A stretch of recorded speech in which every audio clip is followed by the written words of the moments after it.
Nepal premier लिगमा फेरि स्वागत छ। आज हामी कुरा गर्दैछौँ विराटनगर किङ्स र काठमाडौँ गोर्खा बीचको एउटा एकदमै रोमाञ्चक म्याचको बारेमा। विराटनगर किङ्सले त प्रतियोगितामा आफ्नो जितको यात्रालाई कायमै राखेको छ। यो उनीहरूको लगातार दोस्रो एकदमै दमदार जित हो। अनि जित पनि कस्तो भने कुनै सानोतिनो जित होइन नि, पुरै 5 विकेटले एकदमै सहज तरिकाले यो म्याच आफ्नो पोल्टामा पारे। यसले नै देखाउँछ कि उनीहरू कस्तो फर्ममा छन्। ल अब अलिकति पछाडि फर्केर म्याचको सुरुवाततिर जाउँ। टस हारेर पहिले ब्याटिङ गर्न बोलाइएको काठमाडौँको लागि सुरुवात त भन्नुपर्दा एकदमै खराब रह्यो, एउटा दुस्वप्न जस्तै।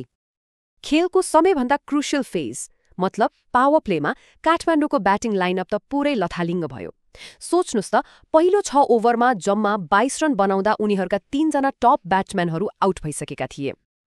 यो हेर्नुस् त, काठमाडौँको टप अर्डर कसरी तासको पत्ता झैँ झर्यो। आकाश त्रिपाठी त खाता नखुली आउट भए, अनि रिकार्डो, प्रतीक र इरास्मस जस्ता भरपर्दा खेलाडीहरू पनि खासै चल्न सकेनन्। यसले गर्दा टिम सुरुमै एकदमै ठूलो दबावमा आयो।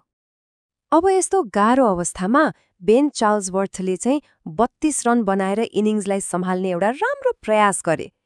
तर बिचरा उनलाई अर्को एन्डबाट कसैको साथै मिलेन। विकेट खस्ने क्रम रोकिएन। सबैले सोच्दै थिए, ल अब त काठमाडौँ सस्तैमा अलआउट हुन्छ।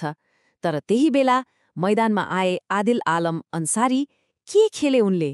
मात्र 25 बलमा नट आउट 48 रनको एउटा यस्तो तुफानी पारी खेले कि म्याचको पुरै नक्सा नै परिवर्तन भयो।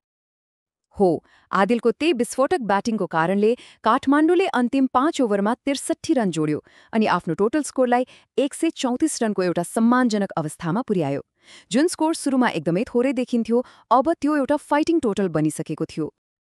ल, काठमाडौँको इनिङ्स सकियो। अब पालो थियो विराटनगरको। अनि उनीहरूले त क्रिजमा आउने बित्तिकै आफ्नो इन्टेन्सन साफ देखाइदिए, अट्याकिङ क्रिकेट। यो चार्ट हेर्नुस् त, यसले म्याचको कथा प्रष्ट पार्छ।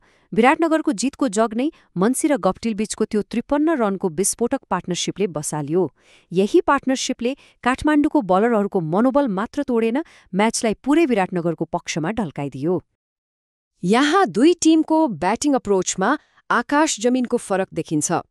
एकातिर विराटनगर, जसले सुरुदेखि नै आक्रामक खेल्यो, अनि अर्कोतिर काठमाडौँ, जो अलि रक्षात्मक देखियो। आखिरमा यही फरक रणनीति नै म्याचको नतिजाको मुख्य कारण बन्यो।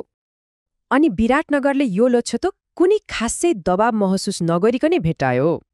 अझै 17 बल बाँकी छोड्दै म्याच जित्नुले नै बताउँछ कि उनीहरूको प्रदर्शन कति प्रभावशाली थियो। अब कुनै पनि म्याच खेलाडीहरूको प्रदर्शन बिना त अधुरै हुन्छ, होइन त? ल, अब कुरा गरौँ यो म्याचका ती स्टार खेलाडीहरूको जसले आफ्नो खेलले सबैको ध्यान खिचे। जित्ने टिम विराटनगरबाट नायकहरू धेरै थिए। जर्ज मन्सीले त 16 बलमै 36 रन बनाएर तहल्का मच्चाए। मार्टिन गप्टिलले पनि 25 रनको महत्त्वपूर्ण योगदान दिए। अनि बोलिङमा मर्चेन्ट डी ल्याङ्गेले एकदमै किफायती बोलिङ गरेर काठमाडौँलाई रन बनाउनै दिएनन्।